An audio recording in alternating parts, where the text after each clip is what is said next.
Read Chainsaw Man. Okay, look, I get it. You're waiting to watch Chainsaw Man, but before you do that, as soon as humanly possible, you specifically need to read Chainsaw Man, the manga. I'm sure the anime will be great. Best of the year. Talked about for decades. Go on to define an entire new generation of anime fans the same way Attack on Titan did. Grow to such a staggering scale that it completely eclipses the humble little horror manga from which it sprang and half the works that inspired that. Become so ubiquitous and widely praised within pop culture that people who haven't seen it hate it on reflex. Celebrity endorsements, the works. The professional hitmakers at Shueisha have studied the surprise success of Attack on Titan intently ever since the pitch for it slipped through their over-sanitized, kid-friendly fingers, and their marketing and merchandising partners are ready to replicate that success. Demon Slayer was just the beginning.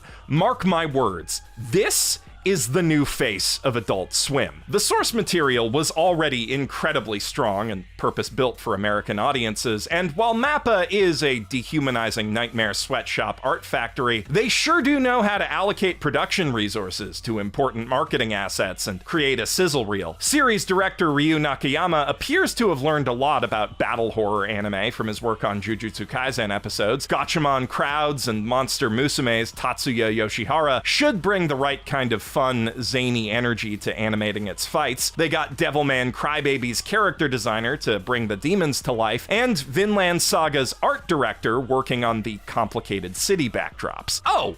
And Kensuke Ushio, Masaki Yuasa and Naoko Yamada's go-to composer, also he did Space Dandy, is doing the music. These are people who only work on shit they really give a shit about. Assuming MAPPA doesn't grind them into dust, it's a guaranteed no-contest anime of the year clincher, unless they drop Chainsaw Man in 2021 against the equally peak fiction Odd Taxi, and End of Attack on Titan, which has just all the hype ever behind it. It's gonna be a bloodbath at the Crunchyroll Awards either way, but I digress. Point is, Chainsaw Man is gonna be the hottest thing since Faye Valentine. So, standard procedure, get ready to be forced to have an opinion on it, and it better be a good opinion, because if you say this show is overrated, I will have to give you a very stern look. In exactly the same way that I'd do that if you said the same thing about Citizen Kane, The Sistine Chapel, Mob Psycho 100, or John Carpenter's The Thing. It doesn't have to be everyone's thing, but have some fucking respect for the classics. Sorry, more tangents. The reason I have gathered you all here today is to take a second before the chainsaw storm really descends upon us and this anime eclipses all that has come before it, to appreciate the manga on which Chainsaw Man is based. Because that manga specifically is based and is exactly what I'm talking about when I make the not at all hyperbolic comparison to the Sistine Chapel and Odd Taxi. This is a work of art that will change the way you look at art and the world in general. And with the Shonen Jump app going for just $2 a month, Chainsaw Man is even more accessible than either of those other culture-defining masterpieces. Wow, Jeff, you're doubling down even harder on being wrong than you did with Recreate? Shh.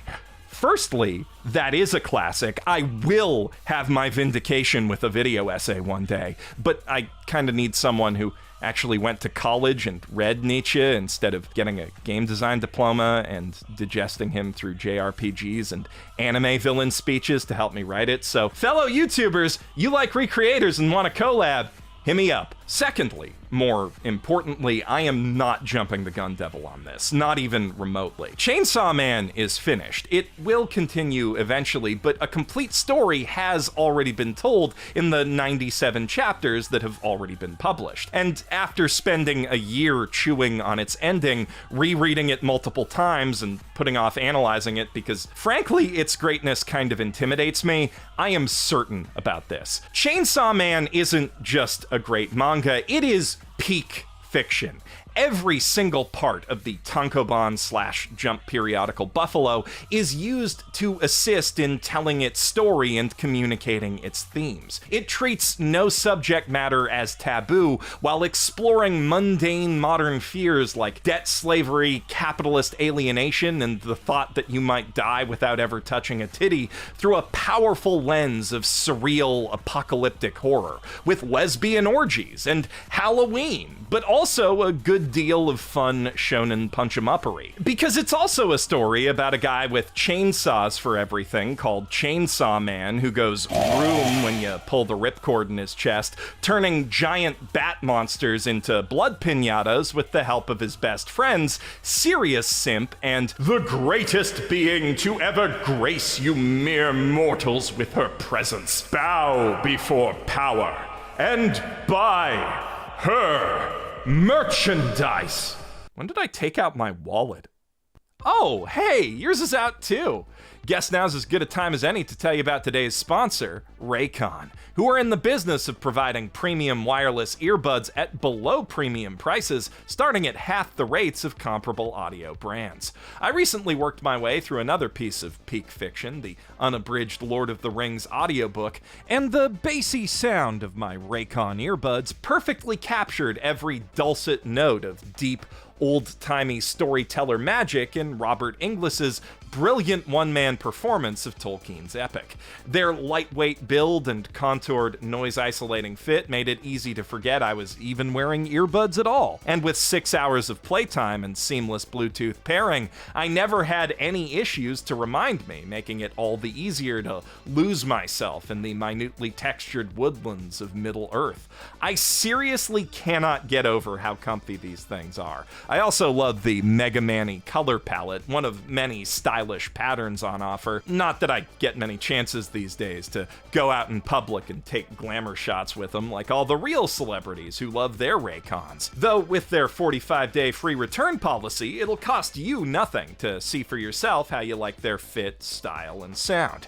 And when you click the link in the doobly-doo or go to buyraycon.com/mothersbasement, you can get an additional 15% off your purchase, making that deal even sweeter. Now, full disclosure, I haven't been listening to many audiobooks lately, but that's only because I've been rereading Chainsaw Man at bedtime, letting its art and writing lull me into nightmares. That's right, in response to this anime being announced, I decided to start reading the manga again. I'm still gonna watch the anime, I couldn't be more stoked for it, but I also couldn't wait for it. In fact, I'm probably gonna read it again right before the anime starts airing, because the original manga is really just that fucking good. It's a convention-defying work of literature that expands the boundaries of comic books as an art form and storytelling as a tradition, not to mention graphic design and pop art in general as disciplines.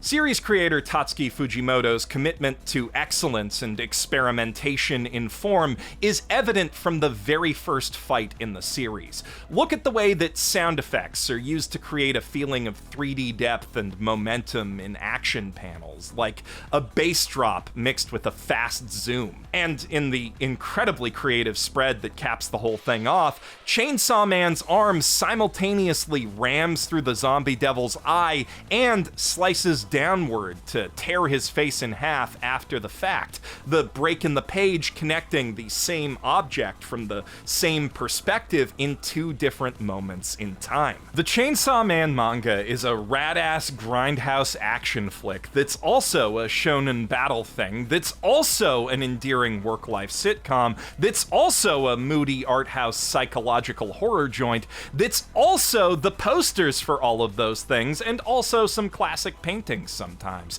I don't even know if that sentence will make sense to anyone who hasn't read it yet, but I honestly can't think of a better, at least non-spoilery way to describe it. If you're just expecting Chainsaw Man to be a bloodier, zanier Jujutsu Kaisen, well, yes, but actually no. It's unlike anything else that's ever been published in Shonen Jump or just plain published, period. Fujimoto's previous manga, Fire Punch, serialized online through the more permissive Jump Plus platform, asked some really important questions, like, what if Wolverine was a post-apocalyptic incest cannibal and also on fire forever? What if there was a different Wolverine, but he's naked and only his middle fingers are the claws? And how many people would you murder to watch the next Star Wars? Not only did Shueisha pick up that pitch, after it ended, and boy, did it ever end, they were like, let's give this man a primetime slot in the world's premier children's magazine. And Fujimoto was like, okay, warm-up's done. Let's get real with this next one. So we get a manga where the main character is hacked to pieces and hucked in a dumpster in the very first chapter, and it just kind of keeps escalating in terms of general insanity from there, with a power system where a devil's strength is directly proportional to how much the public fears its name, and the kind of reality-breaking apocalyptic anime nonsense that lesser shonen fare would save for their finales quickly becomes basic villain of the week shit. You can draw parallels between Chainsaw Man and pretty much every great manga of the last century. It's got the punk seinen spirit of Kaiji, the reality warping art and action of JoJo's Bizarre Adventure, the soft feels of a good shoujo thing, the incredible social commentary of something like 20th Century Boys, the furiously horny yet darkly poignant sensibilities of a Go Nagai original, and even Junji Ito's distinctive ability to brand an image of white-hot fear into the depths of your amygdala with the turn of a page. And still, I'm just scratching the surface of this thing. Fujimoto's mastery of panel flow and page composition is self-evident from Chapter 1. His experiments in style and formatting consistently pay off to create some of the most unique and striking scenes in this medium or any other. He breaks every shonen manga mold while somehow delivering every dopamine hit scheduled in the shonen battle formula at precisely the right moment. And he's funny as shit, like, goddamn, Chainsaw Man has easily a top 5 nutshot gag, and that competition is even fiercer than the could they beat Goku bracket. There are moments, images, and ideas from this series that I have been thinking about non-stop since I read them. Its themes, its story structure, and especially its ending have twisted the way I look at other anime and manga, and reality in general a little bit. I don't expect everything to be like Chainsaw Man. Honestly, I don't think anything else could be, and I don't necessarily think it's better than the other Shonen Jump heavy hitters like Hiroaka, One Piece, Black Clover, Demon Slayer, and Jujutsu Kaisen just because it's less constrained by genre conventions and social taboos than they are.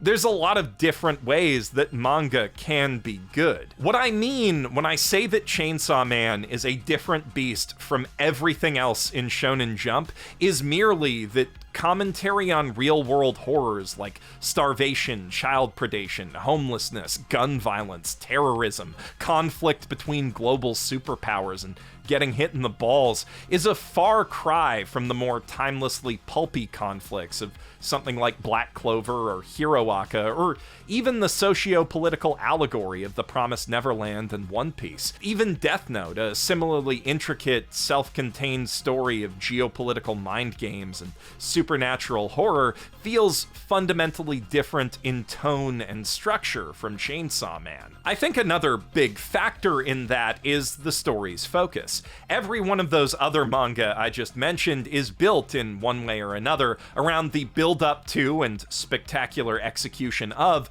conflicts between superhumanly impressive individuals, be they mind games or magic wrestling matches. Battles drive the story in battle mangas. That's why they call them that.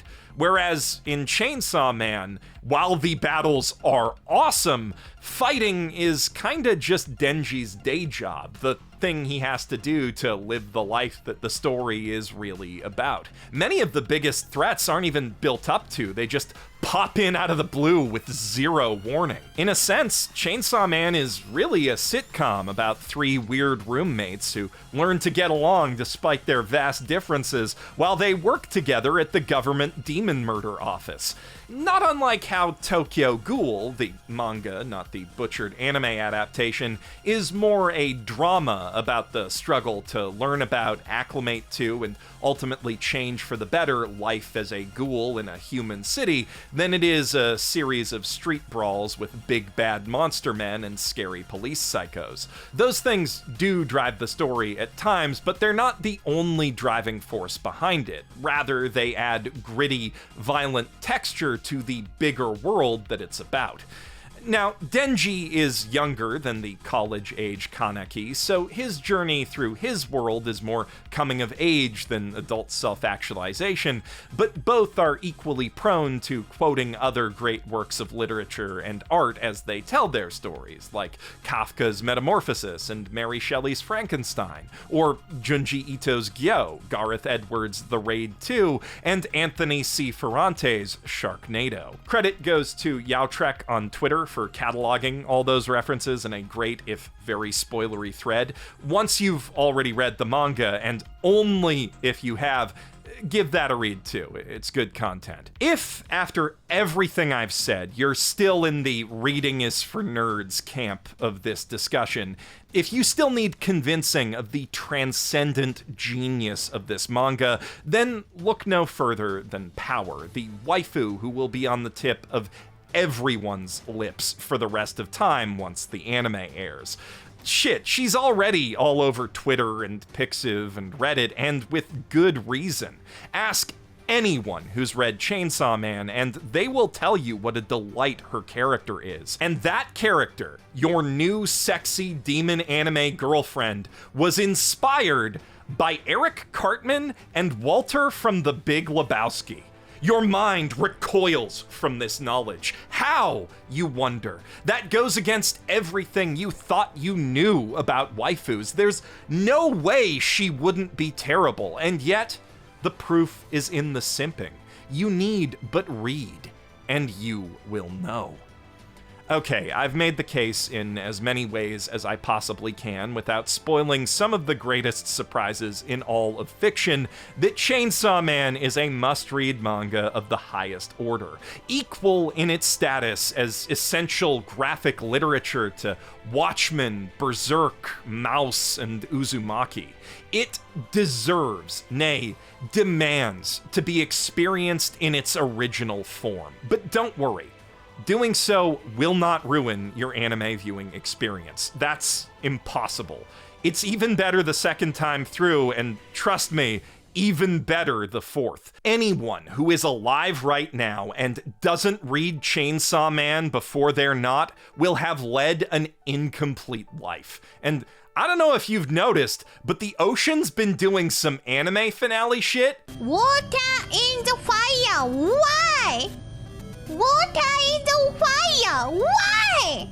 So maybe get on that now. Actually, I don't need existential threats. Just ask anyone who's already read Chainsaw Man, and they'll tell you that they're kicking themselves for every day that they didn't read Chainsaw Man. I mean, I don't have that problem because I was a fan of Fire Punch before it was cool, and I started reading Chainsaw Man as soon as it debuted, but like, I do feel for all of you lesser beings. All right, one more thing once you have read Chainsaw Man. Look, I've been itching to talk about why Makima is basically the best example of love interest writing in any piece of fiction ever since the series ended last year. I don't think this video is the right place for it, but I condensed my analysis into a 3-minute TikTok linked below, so watch that if you want to better understand the inner workings of this manga's godly writing. Also, follow me on there if you want to see more quick analytical pieces about anime and other stuff that I can't really justify playing algorithm roulette with. Like, I did some analysis of the Promised Neverland OP. Plus, there's other fun things on there. TikTok is a variety show. I'm Jeff Thu, professional shitbag, signing out from my mother's basement.